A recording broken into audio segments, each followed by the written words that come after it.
Hello मेरी प्यारी YouTube family, कैसे हो आप लोग। आशा करता हूँ आप लोग ठीक होंगे। तो आपके अपने केमिस्ट्री स्टडी चैनल पे आपका स्वागत करते हैं। ये जो चैप्टर रहने वाला है क्लास 9th का chapter number 3 atoms and molecules के बारे में। और बेसिकली जो चीज़ रहती है वो आयंस के ऊपर बात हो रही है आज।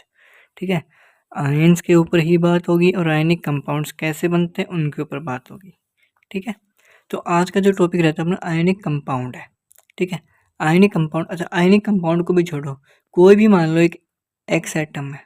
ठीक है, कोई भी एटम एक्स है, उसके ऊपर दो चार्ज होंगे, या तो प्लस का होगा या फिर एक्स के ऊपर कौन सा होगा, माइनस का।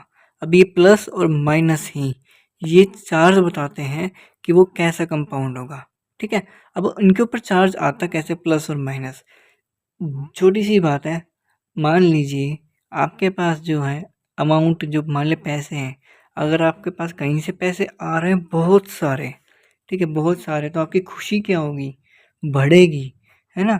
और आपके जेब में ठूस ठूस के, मतलब ज़बरदस्ती जो है आपके पैसे डाले जाएंगे तो आपकी जेब क्या हो जाएगी, फट जाएगी।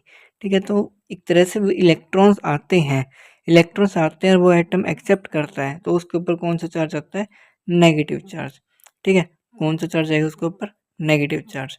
अगर मान लीजिए वही इसका उल्टा विपरीत करें, तो इलेक्ट्रॉन अगर दूर जा रहे हैं उस एटम से, और कितने इलेक्ट्रॉन दूर जा रहे हैं, तो उतना क्या होगा, पॉजिटिव चार्ज। और जितने इलेक्ट्रॉन पास आएंगे तो उतना क्या होगा, नेगेटिव चार्ज। मान लीजिए एक्स, अगर 2 इलेक्ट्रॉन उसने गेन करे तो माइनस का 2, 3 करे तो 3, 4 करे तो 4 हो जाएंगे। ऐसे ही अगर 1 लूज करेगा तो दूर जाएंगे तो +1, 2 करेगा लूज तो +2, +3 और प्लस के 4 है। तो ऐसे ही जो है एटम्स के बारे में हम बात करेंगे, छोटी छोटी बात है।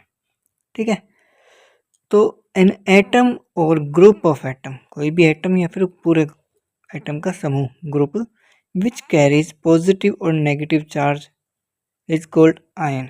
अगर उसके ऊपर कोई भी एटम या ग्रुप ऑफ एटम है, उनके ऊपर कोई भी चार्ज होता है, नेगेटिव हो या फिर पॉजिटिव हो, उनको हम क्या बोलते हैं, आयन बोलते हैं।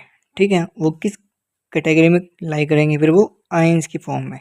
ठीक है, the ions carrying positive charge, अगर वो पॉजिटिव चार्ज कैरी करते हैं, मतलब एक इलेक्ट्रॉन लूज करने पे अगर पॉजिटिव चार्ज कैरी करता है, तो उसको क्या बोलेंगे हम, कैटायन बोलेंगे।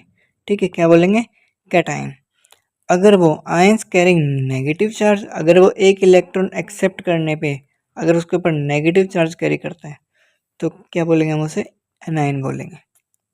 ठीक है, क्लियर हो गया पॉइंट। अगला पॉइंट क्या कह रहा है, the ions consisting of only single atom are called monoatomic ion. अगर कोई भी एटम है, ठीक है सिंगल एटम है, और सिंगल एटम के ऊपर पॉजिटिव या फिर नेगेटिव चार्ज, सिंगल एटम के ऊपर बात कर रहे हैं हम। ठीक है, सिंगल का मतलब मोनो, एटॉमिक एटम है, आयंस पॉजिटिव या फिर नेगेटिव चार्ज। तो मोनोएटॉमिक आयन कौन सा हो गया, कि कोई सिंगल एटम है उसके ऊपर तो पॉजिटिव चार्ज होगा या फिर नेगेटिव चार्ज होगा। ठीक है, अगला पॉइंट क्या कह रहा है, if it consist of A group और मोर देन सिंगल एटम। अगर वो कंसिस्ट करता है, ठीक है एग्जिस्ट करता है, या तो ग्रुप में या फिर एक से ज़्यादा सिंगल एटम में, उसे क्या कहते हैं, पॉली एटॉमिक आयन। पॉली का मतलब एक से ज़्यादा, एटम का, एटम और आयंस का, उसके ऊपर पॉजिटिव या फिर नेगेटिव चार्ज। ठीक है, अब हम बात करेंगे, छोटा सा पॉइंट हो रहा है कि अगर मैं बात करूं अगले पॉइंट के बारे में, the compounds consisting of atom, cation and anions are called ionic compound. अगर वो कोई भी कंपाउंड है, कंसिस्ट मतलब कि एटम जो है, एटम के ऊपर क्या मतलब, कोई कैटायन होगा या फिर कोई एनायन होगा। ठीक है, उनको हम कौन सा कंपाउंड बोलेंगे, आयनिक कंपाउंड बोलेंगे ना। क्योंकि मान लीजिए भाई एक एटम के बारे में बात करते हो, कैटायन एनायंस आ गए थे। ठीक है, अब उसी पे कंपाउंड के बारे में बात करें, तो कंपाउंड में भी तो क्या आएगा, नेगेटिव और पॉजिटिव चार्ज होगा ना फिर उस पर। तो उनके अब उस कंपाउंड को क्या बोलेंगे, आयनिक कंपाउंड बोलेंगे। ठीक है, एक देखिए एग्जाम्पल लेके चलते हैं, नीचे छोटा सा एग्जाम्पल लेके आए हैं कि अपना Na पॉजिटिव और Cl नेगेटिव, Na पॉजिटिव और Cl नेगेटिव, नाम क्या हुआ, सोडियम क्लोराइड। ठीक है, अब Na के ऊपर पॉजिटिव चार्ज क्यों आया, छोटा सा एग्जाम्पल है, Na के ऊपर पॉजिटिव चार्ज क्यों आया? क्योंकि एक बात बताओ, इसका एटॉमिक नंबर कितना है? 11। इलेक्ट्रॉनिक कॉन्फ़िगरेशन अगर हम बात करूँ तो क्या है? 281। ये किसके अकॉर्डिंग है? 10th के अकॉर्डिंग है। 11th के अकॉर्डिंग क्या है? 1s2, 2s2, 2p। 11 का कंट्रीब्यूशन लेके चल रहे तो कितना जाएगा? 2p6 और 3s1। अब इलेक्ट्रॉन जो निकलेंगे ना, वो लास्ट वाले आउटर शेल में से निकलेंगे, या तो ये वाला अपन निकालें तो भी एक ही बात है, ठीक है?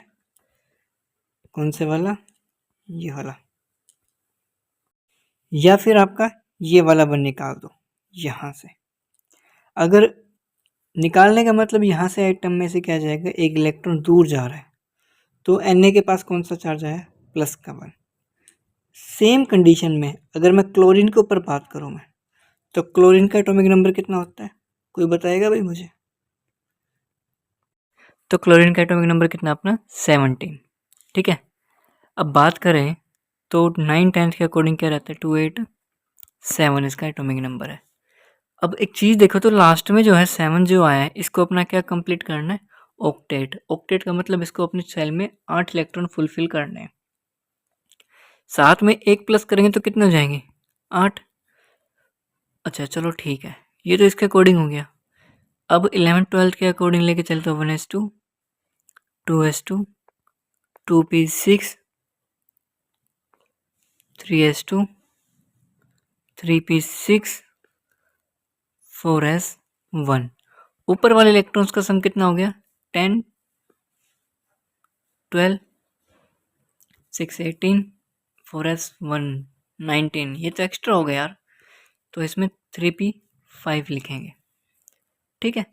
अब आपको पता है p में 3 बॉक्स होते हैं, ये भी बताएंगे क्यों होते हैं आने वाली वीडियो में। 3p5।